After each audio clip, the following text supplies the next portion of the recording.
සුබ දවසක් සියලු දෙනාටම. අධ්‍යාපනයේදී උපාධියේ 12 වන කණ්ඩායමේ පැවරුම් වීඩියෝ පටය තමයි අපි අද මේ සාකච්ඡා කරන්නේ. එතන මගේ අද දවසේ මාතෘකාව තමයි ගිනොට් ආකෘතිය. මේ ගිනොට් ආකෘතිය ඉදිරිපත් කරන්නේ හේම් ගිනොට් විසින්. පන්ති කාමර කළමනාකරණය පිළිබඳව තමයි මෙහි අපි සාකච්ඡා කරන්නේ. හේම් ගිනොට් විසින් සාකච්ඡා කරන්නේ පන්ති කාමර කළමනාකරණය පිළිබඳව. නිර්මාණාත්මක සංවේදනයට මඟ පාදයි. දැන් මේ පන්ති කාමර කළමනාකරණය කියන්නේ නිර්මාණාත්මක සංවේදනයකට මඟ පෑදීමක් තමයි මෙහි ප්‍රධාන වශයෙන්ම සිදු වෙන්නේ. සිසුන්ට ගෞරවයක්, අවබෝධයක් සහ අගයක් දැනෙන ධනාත්මක ඉගෙනුම් පරිසරයකට යොමු කිරීම. දැන් සිසුන්ට ගෞරවයක්, අවබෝධයක් ලැබෙන ආකාරයට පුළුවන්කම තියෙනවනේ මේ දඩුවම් ක්‍රම භාවිත කරන්න. මේ ප්‍රධාන වශයෙන්ම කතා කරන්නේ සාම්ප්‍රදායික දඩුවම් ක්‍රම වලින් ඉවත් වෙලා එම දඩුවම් ක්‍රම වෙනුවට නිර්මාණාත්මක යොමු කිරීමක් දක්වා තමයි මේ ශිෂ්‍යයා යොමු කිරීමක් තමයි මෙහිදී ප්‍රධාන වශයෙන්ම බලාපොරොත්තු වෙන්නේ. ඒ වගේම තමයි සංනිවේදනය පෝෂණය කිරීම, ආත්ම අභිමානය ගොඩනැගීම, ගුරු සිසු ධනාත්මක ප්‍රවර්ධනය කිරීම. එතකොට මෙහි ප්‍රධාන බලාපොරොත්තු බවට පත්වන. දැන් අපි දන්නවා හේම් ගිනොට් ආකෘතියේදී ප්‍රධාන වශයෙන් එතකොට කාරණා 6ක් පිළිබඳව එතකොට අපි කතා කරනවා මේ යටතේ. බලමු එතකොට එහිදී ප්‍රධාන වශයෙන්ම පැහැදිලි අපේක්ෂාවලින් ආරම්භ කරන්නේ. දැන් පැහැදිලි අපේක්ෂාවලින් තමයි ආරම්භ කරන්නේ. දැන් මේ විනය පියවරයන් ගනිද්දී ගෞරවනීය සංනිවේදනයක් යොදා ගැනීම. දැන් සංනිවේදනය භාවිතා කරද්දී ඒක ගෞරවණීය වෙන්නට ඕන. ඒ වගේම තමයි තාර්කික ප්‍රතිවිපාක පිළිබඳ දැනුවත් කිරීම, පියවර විනය ක්‍රියාත්මක කිරීම. දැන් විනය ක්‍රියාත්මක කරද්දී පියවර වෙන්නට ඕන. එක්වරම විශාල දඬුවම් වලට නොයා පියවරෙන් පියවර දරුවා ඒ සඳහා එතකොට යොමු කරන්න පුළුවන්කම තියෙන දරුවාට දඬුවම් ඉදිරිපත් කරද්දී. අභියෝගාත්මක අවස්ථාවන් ආමන්ත්‍රණය කිරීමෙන් සිසුන් සංසුන් කරගනි. සමහරවිට දරුවන්ට අභියෝගාත්මක අවස්ථාවන් එන්න පුළුවන්. ඒ වගේ තැන්වලදී සිසුන් සංසුන් කරගන්න අපි කටයුතු කරන්නට ඕන. ඒ වගේම තමයි සිසුන් ස්ථීරව තබා ගැනීමට උපකාරී වෙනවා. සිසුන් ස්ථීරව තබා ගන්නත් මේ ආකෘතිය උපකාරී කරගන්න පුළුවන්. ඒ වගේම තමයි ස්වයං විනය ස්ථාවරත්වයට ගුරුවරුන් සහ සිසුන් යොමු කිරීම. දැන් ස්වයං විනය ස්ථාවරත්වය කියන මේ කාරණාවන් වලට ගුරුවරුන් සහ සිසුන් යොමු කරගන්න අපිට මේක උපකාරී කරගන්න පුළුවන්කම තියෙනවා. ඊළඟට අපි යනවා දෙවෙනි කාරණේ විදිහට ගෞරවණීය පණිවිඩ භාවිතය. මේකේ වැරදි හැසිරීම නිවැරදි කරයි. දැන් වැරදි හැසිරීම තියෙන්න පුළුවන් සමහරවිට දරුවන්ට. ඒතරන්න මේ දේවල් නිවැරදි කරගන්න අපිට පුළුවන්කම තියෙනවා පන්ති කාමර කළමනාකරණයේදී. ඒ වගේම තමයි ඒ සඳහා ගෞරවණීය හා තාර්කික වචන භාවිතා කිරීම. දැන් දරුවන්ට වචන භාවිතා කරද්දී ගුරුවරයෙක් විසින් ඒක ගෞරවණීය භාවයට පත් වෙන්නට ඕන. තාර්කික වචන භාවිතා කරන්නට ඕන. ඒ වගේම තමයි ශිෂ්‍යයාට දඩුවම් වෙනුවට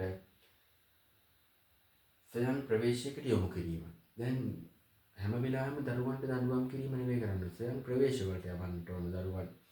ඒ වගේම තමයි නිර්මාණාත්මක ප්‍රතිපෝෂණයක් ලබා දෙන්නේ. දැන් දරුවන්ට ප්‍රතිපෝෂණය කියන දේ තියෙන්නට ඕන. එහිදී ඒක දරුවන්ට නිර්මාණාත්මකව සිදු කරන්න පුළුවන් හැකියාව තියෙන්නට ඕන. සිසුන්ගේ ක්‍රියාවන් ඔවුන්ටම අවබෝධ කර ගැනීමට අවස්ථාව ලබා දෙන. සිසුන් විවිධ වූ ක්‍රියාකාරකම් තුළ නිරත වෙන්න පුළුවන්. දරුවන්ට ඒ දේවල් ඔවුන්ටම අවබෝධ කරගන්න පුළුවන් වෙන විදිහට අපි ඒ දේ සිදු කරන්නටත් ඕන. ඒ වගේම තමයි ඔවුන්ගේ වැරදි හැසිරීම සඳහා වගකීම ඔවුන්ටම බාර ගැනීමට යොමු කිරීම. දැන් දරුවන් තුළ වැරදි හැසිරීම තියෙන්න පුළුවන්.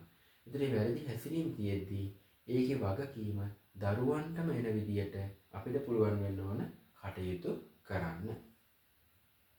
අපි ඊළඟට කතා කරන්නේ සමගාමී සංනිවේදනය පිළිබඳව. දරුවාගේ තත්ත්වය තමන් සමග සංසන්දනය කර ගැනීමට අවස්ථාව ලබා දීම. දැන් දරුවන්ට තමන්ගේ තත්ත්වය තමන්ටම දැනගන්න පුළුවන් වෙන විදිහට අපි අවස්ථාව සලසලා දෙන්න ඕනේ. යා ඉන්න තත්ත්වය, යා ඉන්න මොන වගේ තැනකද කියන දේ දරුවටම දැනෙන්න පුළුවන් වෙන්න ඕන. සංවේදී භාෂාවක් භාවිතා කිරීම. දැන් දරුවන්ට සංවේදී භාෂාවක් භාවිතා කරන්න රළු දරුණු අදහස් නැතිව, දරුණු වචන නැතුව සංවේදීව දරුවන්ට වචන භාවිතා කරන්න කටයුතු කරන්න ඕන ගුරුවරයා විසින්.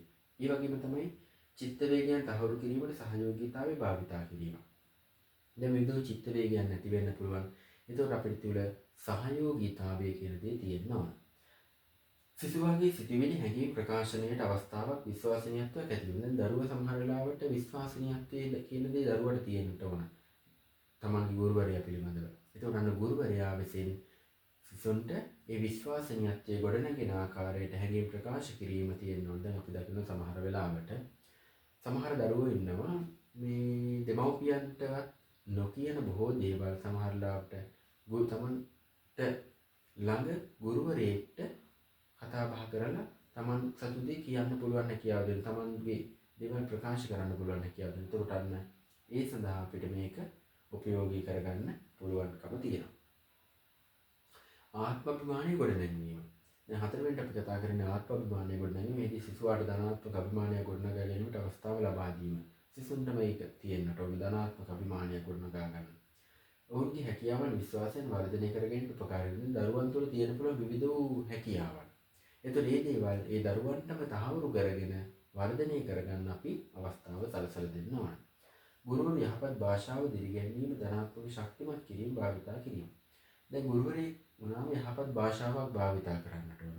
දරුවන්ට යහපත් භාෂාවක් භාවිතා කරලා දරුවන් දිරිගන්වන්න පුළුවන් වෙනවා ගුරුවරයාට. සමහරවිට ගුරුවරයා මේ දේවල් කිරීම තුළ දරුවා නොසිතන ආකාරයට ඉදිරියට යන්න පුළුවන් හැකියාව තියෙනවා ගුරුවරයාගේ වචන නිසා. සිසුන්ගේ ශක්තිය පිළිගැනීම, ඔරොත්තු දීමේ හැකියාව පෝෂණය කිරීම. දැන් සිසුවාගේ ශක්තිය සිසුවටම මැනගන්න පුළුවන් වෙනවා ගුරුවරයෙක් කටයුතු කිරීමේදී. එතකොට එහිදී ඔරොත්තු දීමේ හැකියාව, දරුවන්ට ඔරොත්තු දීමේ හැකියාවන් කියන මේ දේවල් තියෙන්න ඕන. අපි ඊළඟට කතා කරනවා හැඟීම් ප්‍රකාශ කිරීම. සෑම කෙනෙකුටම කෝපය ඇති වෙයි. අන්න දැන් කෝපය කියන්නේ ඕනෑම කෙනෙකුට ඇති වෙන්න පුළුවන්. ඒක කිසිම ભેදයක් නෑ. ඕනෑම කෙනෙකුට මේ කෝපය කියන්නේ ඇති වෙන්න පුළුවන් වෙන්න ඕන. ඒ වගේම තමයි ඒක නිර්මාණාත්මක විදිහට කරන්න ළමුන්ට අවස්ථාව සැලසෙලා දෙන්න ඕන. දැන් දරුවන්ට කෝපය කියන්නේ ඇති වුණාට පස්සේ ඒක නිර්මාණාත්මකව තමන්ගේ කෝපය පිට කරන්න දරුවට අවස්ථාව තියෙන්න ඕන. තර්ජනාත්මක නොවන අයුරින් හැඟීම් ප්‍රකාශ කරමින්. දැන් දරුවන්ට හැඟීම් ප්‍රකාශ කරද්දී ඒක තර්ජනාත්මක නොවන ආකාරයටදී භාවිතා කරන්න කටයුතු කරන්න ඕන.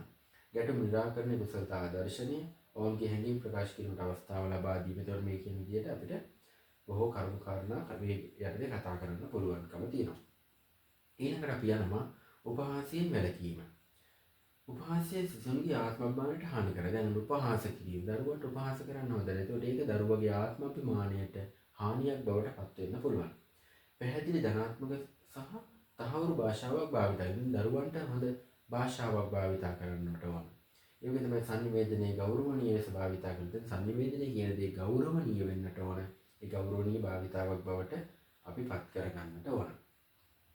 ඊළඟට අපි කතා කරන හත්වෙනි කරුණ විදියට සුපරික්ෂාකාරී ප්‍රශංසාව. ඊයත් අපිට ගන්න පුළුවන් ශිෂ්‍යයාගේ චරිතයට වඩා ක්‍රියාවකදී අවධානය යොමු කර ප්‍රශංසාව දක්වයි. දැන් සමහර ලාවට අපි දරුවන් ප්‍රශංසා කරන්නට ඕන. උපස්තම්භනය කරන්නට ඕන. එයාගේ චරිතය ගැන නෙවෙයි, එයා කරන මේ ක්‍රියාවත් එක්ක අපි මේ උපස්තම්භනය කියන දේ තියෙන්නට ඕන.